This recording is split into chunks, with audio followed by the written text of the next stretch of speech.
Саламатсыңар балдар. Биз бүгүн тест иштейбиз. Суроолорго туура жооп бергенге аракет кылабыз. Биринчи суроо. Сөздүн негизги маани берүүчү бөлүгү эмне деп аталат? Сөз.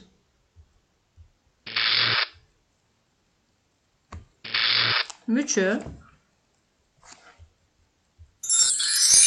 Уңгу. Азаматсыңар.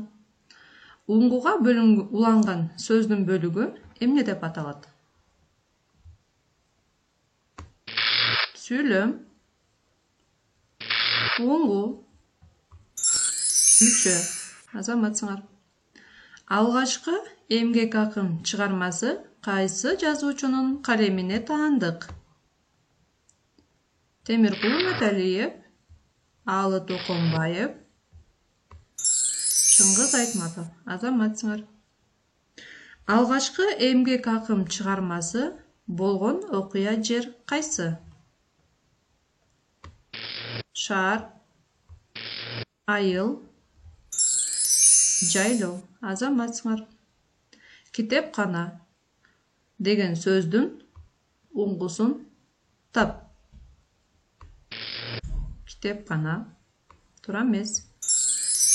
Китеп туура. Азаматсыңар. Ырчы деген сөздүн мүчөсүн табабыз.